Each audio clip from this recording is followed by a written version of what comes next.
കേരളം തിരഞ്ഞെടുപ്പ് ചൂടിലേക്ക് അടുക്കുകയാണ്. നമ്മുടെ 20 മണ്ഡലങ്ങളിൽ ഏവരും ഉറ്റുനോക്കുന്ന ഒരു മണ്ഡലമാണ് വടകര.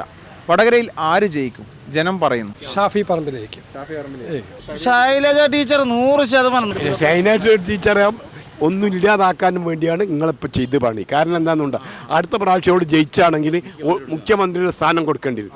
എളമനം കരീമിനെ അത് തന്നെയാണ് നിങ്ങളിപ്പോൾ ചെയ്യുന്നത്. നമ്മളെ ശൈലജ ടീച്ചർ ജയിക്കൂലേ? ടീച്ചർക്കാണ് സാധ്യത നോക്കി കണ്ടത്. ശൈലജ ടീച്ചറല്ലേ വേറെ ആര്? ഷാഫി പറമ്പ് അയാൾ നല്ല വ്യക്തിയാണ്. ഷാഫി പറമ്പിൽ അപ്പുറം പറയാനില്ലല്ലോ. ശൈലജ ടീച്ചർ തന്നെയാണ് നമ്മളെ അഭിപ്രായത്തിൽ വിജയിക്കും. നമ്മളെ ടീച്ചറിന് ചാൻസ് ഉണ്ട്. ഷാഫി പറമ്പിൽ ജയിക്കുന്നു. എന്നെപ്പോഴും പറയാൻ പറ്റിയത് ശൈലജ ജയിക്കും എന്നുള്ളതാണ്. പല പ്രശ്നങ്ങളും വന്നല്ലോ. ഏത് ബോംബ് പൊട്ടി, അത് പൊട്ടി. ഞാനൊരു സഹാവാണ്, പക്ഷേ ഞാനിൻ്റെ കാര്യങ്ങൾ പറഞ്ഞു മാത്രമാണ്. അപ്പം ഷാഫിക്ക് അത് മറികടക്കാൻ പറ്റും. ടീച്ചറെ കവർ ചെയ്യുമെന്നാണ് ഞാൻ മനസ്സിലാക്കുന്നത്. അപ്പം കേരളത്തിൽ ഏതാണ്ട് എത്ര സീറ്റോളം BJPയും LDF ഈ പറഞ്ഞ പോലെ UDF LDF തമ്മിൽ എത്ര സീറ്റ് പങ്കിടുന്നതാണ് തോന്നുന്നത്? BJP അക്കൗണ്ട് തുറക്കില്ലാന്ന് തോന്നുന്നു. തുറക്കും. തൃശ്ശൂർ തുറക്കും. തൃശ്ശൂർ. ഇയാൾ സുരേഷ് ജയിക്കും. ഒരു സീറ്റ് BJP കേരളത്തിൽ കൊണ്ടുപോകും. കോൺഗ്രസിനെ വിജയിപ്പിച്ച് കഴിഞ്ഞാൽ ആഗോളതലത്തിൽ പല കിട്ടുമെന്ന് വിചാരിക്കണം. ആർക്ക് കിട്ടാൻ? ഇവിടെ നമ്മൾ 20 സീറ്റ് ഇപ്രാവശ്യം ഒരുക്കി കൊടുക്കാന്ന് വിചാരിച്ചില്ല LDFന്. വടകര മണ്ഡലത്തിൽ ഷാഫിനേക്കാൾ സാധ്യത ശൈലജ ടീച്ചർ 100% നല്ല ഭൂരിപക്ഷത്തിൽ വിജയിക്കും. അവിടെ ഷാഫി വരെ പോയിരുന്നോട്ടെ. അല്ല, അവിടെ കഷ്ടകാലത്തിന് ജയിച്ചു കഴിഞ്ഞാലുള്ള അവസ്ഥ എന്തായിരിക്കും? അവിടെ ഇനി ഒരു ഇലക്ഷനും കൂടി പാലക്കാട് നടക്കും. അപ്പോൾ ഒരു ചാൻസ് എന്താ കിട്ടുക? ആർക്കാ കിട്ടുക? അവിടെ BJPക്ക് കിട്ടും. അതിനുള്ള സാധ്യത ഉണ്ടാക്കലല്ലേ കോൺഗ്രസിൻ്റെ പരിപാടി. ഈ ജനങ്ങൾ മൊയ്ന്തകളൊന്നുമല്ല, ജനങ്ങൾ പതിഞ്ഞ് നിൽക്കുകയാണ്. ജനങ്ങൾ മറ്റവരോട് പറയും, ഇവരോട് പറയും, ഇങ്ങനെ ചെയ്യുക അങ്ങനെ ചെയ്യുക, അങ്ങനെ ഒന്നും ചെയ്യില്ല. ജനങ്ങളൊക്കെ കുത്താൻ നേരത്തെ അവിടെ എത്തിക്കഴിഞ്ഞാൽ അത് ആ ചോപ്പിന് തന്നെ കുത്തും. ശൈലജ ടീച്ചറല്ലേ വേറെ ആര്? ശൈലജ ടീച്ചർ 100%. എവിടെ തന്നെ അവിടുന്ന് ഇങ്ങോട്ട് വന്നല്ലേ. ശൈലജ ടീച്ചർ അവിടെ തെളിയിച്ച ആളല്ലേ. കേരളത്തിൽ BJPക്ക് സീറ്റ് കിട്ടും. BJPക്ക് സീറ്റ് കിട്ടൂല. തൃശ്ശൂർ ഒരു BJP സീറ്റ് കിട്ടാൻ പ്രയാസമാണ്. ഇവിടെ UDF തന്നെ 10-14 സീറ്റിൽ UDF വരും. 6 സീറ്റോ ഏറ്റവും തൃപ്തി അങ്ങനെയൊക്കെയാണ് സാധ്യത. കോഴിക്കോട് MK രാഘവൻ.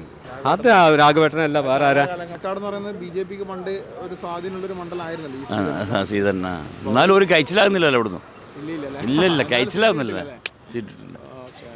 ഇവിടെയും കോഴിക്കോട് വടകരൊക്കെ UDFിലാണ്.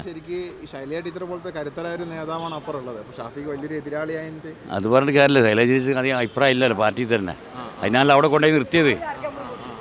മറ്റേ അടുത്ത മുഖ്യമന്ത്രിക്കുള്ള ചാൻസ് കൊടുക്കണമല്ലോ. വനിതാ മുഖ്യമന്ത്രി ആവാനുള്ള ചാൻസ് അല്ല ആദ്യം. അപ്പോൾ അതിപ്പോൾ ഇല്ലാതാക്കാൻ അങ്ങോട്ട് പറഞ്ഞയച്ചു കഴിഞ്ഞാൽ പിന്നെ ഉണ്ടാവില്ലല്ലോ.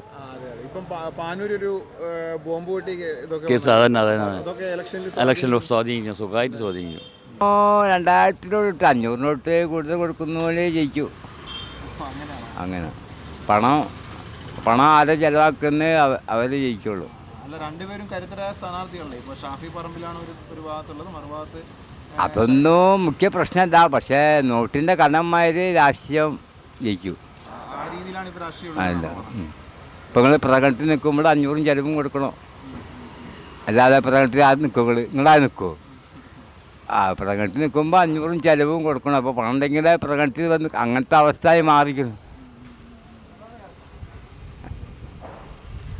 ഷാഫി പറമ്പിൽ വളരെ കരുത്തനായ കരുത്തനായ നേതാവാണ്. നമ്മളെ അതിനെ അവഗണിക്കണമെന്നില്ല. ശൈലജ ടീച്ചർ തന്നെയാണ് നമ്മളെ അഭിപ്രായത്തിൽ വിജയിക്കും. മുൻതൂക്കം ടീച്ചർക്ക് തന്നെയാണ് കാണുന്നത് 100%. ടീച്ചർ നല്ലൊരു വ്യക്തിത്വമല്ലേ. കോഴിക്കോട് ഒരു കടാകട മത്സരമാണ്. രാഘവേട്ടനും രണ്ടുപേർക്കും തുല്യതാണ് ഞാൻ കാണുന്നത്. ശൈലജ ടീച്ചർ അതായത് നല്ലൊരു വ്യക്തിയാണ്. സഖാക്കൾ തന്നെ പോലെ താത്തിയ ഒരു വ്യക്തിയാണത്. ഷാഫി ചാൻസ് കുറവാണ് എങ്കിലും ശൈലജ ടീച്ചറിനാണ് ഉന്നതത്തിൽ വന്നതാണ്. നല്ലൊരു വ്യക്തിയാണ്. നല്ല വ്യക്തിയാണ്. മൂപ്പരനെ അവിടെ കഴിച്ചില്ലാവാൻ ചാൻസാണ്.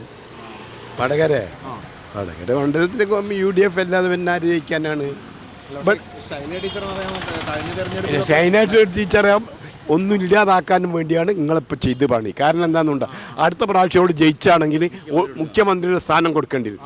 എളമരം കരീമിനെ അത് തന്നെയാണ് നിങ്ങളിപ്പോൾ ചെയ്യുന്നത്. കാരണം എന്താണെന്നുണ്ടോ മുന്നോട്ട് വരരുത്, നമ്മൾ തന്നെ നേതാവ്, അതാണ് നിങ്ങളെ പാർട്ടി. അസ്സലാമു അലൈക്കും. അതാ